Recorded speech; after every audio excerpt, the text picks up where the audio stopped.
अवधेश प्रताप सिंह विश्वविद्यालय के 12वें दीक्षांत समारोह में शामिल हुए मध्य प्रदेश के राज्यपाल मंगूभाई पटेल विद्यार्थियों को प्रदान किया स्वर्ण पदक और उपाधियां। बोले, नई शिक्षा नीति ने देश के विकास का मार्ग प्रशस्त किया है। सफल विद्यार्थी के साथ जिम्मेदार नागरिक भी बने। आपको बता दें कि अवधेश प्रताप सिंह विश्वविद्यालय रीवा का 12वां दीक्षांत समारोह रंगारंग कार्यक्रम के साथ संपन्न हुआ। समारोह के मुख्य अतिथि राज्यपाल तथा कुलाधिपति श्री मंगूभाई पटेल ने विद्यार्थियों को स्वर्ण पदक, पीएचडी तथा स्नातकोत्तर उपाधियां प्रदान की। समारोह में विख्यात समाजसेवी श्री अच्युत सावंत को डी.लिट की मानद उपाधि प्रदान की गई। समारोह में विश्वविद्यालय की स्मारिका, दीक्षा पर्व तथा 3 अन्य पुस्तिकाओं का विमोचन किया गया।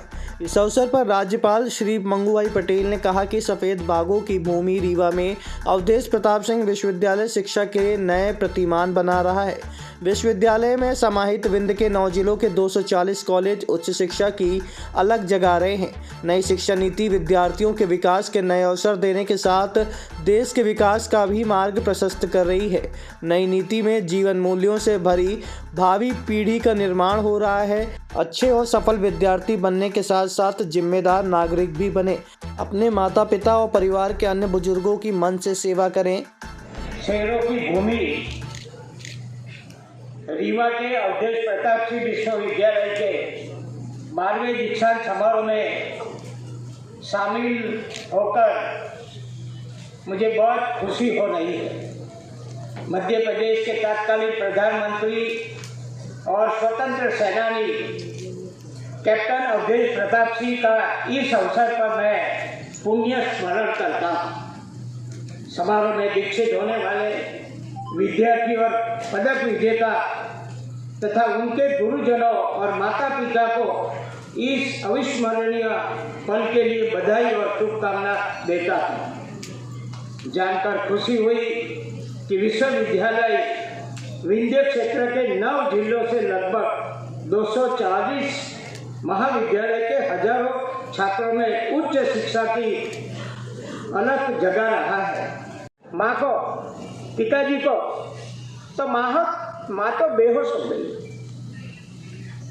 4-5 घंटे के बाद उनके सास ससुर को भी मालूम पड़ा तो वो भी आ गए परिवार में, क्योंकि बेटी का बच्चा खो गया है तो चल पहुँचो। आए तो देखा बहू एकदम पथारीवश मृत अवस्था में जैसे देखी। 1-8 घंटे के बाद मालूम पड़ा कि बच्चा मिल गया, तो बहू को बताया कि बेटा अभी बच्चा मिल गया है। एकदम आनंदित होकर वो खड़ी हो गई, और आनंदित होते हैं तो बच्चा मिल जाता है तो छाती से लगाकर इतना उनको बहाल किया। ये सब देखकर माँ बाप अपने घर वापस निकले। तभी बहू ने बोला कि पिताजी माताजी वापस कभी आना। तभी वो माता पिता ने बोला, वो माता ने बोला कि बेटा हम वापस तो आएंगे, मगर हमने अभी दृश्य देखा घर में कि बच्चा 7 साल का तुम्हारा बच्चा खो गया तो तुम बेहोश पड़ी थी। हमारा क्या हाल है, हमारे 30 साल का बच्चा हमने किया और हमारे को छोड़कर चला गया है। तुम 1-4 घंटे में जो ऐसा करते हैं तो हमने तो 30 साल बड़ा किया बेटा, और तुम चले गए, अभी हम किसके सहारे जीते। मगर ये सीखने की आवश्यकता है आजकल के बच्चे को।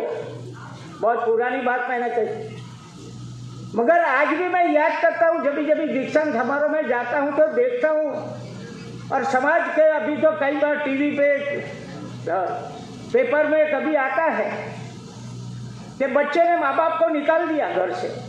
घर का तो नाम लिखा था ऊपर, मातृ छाया, पितृ छाया, ये माँ बाप की छाया में वो घर, और अभी माँ बाप नहीं चल रहे ना। माँ बाप को धक्के मार के बाहर निकालो, वृद्धाश्रम में भेजो। तुमको कोई आश्रम में भेजा था क्या माँ बाप ने कि तुम वृद्धाश्रम में उनको भेजते हो?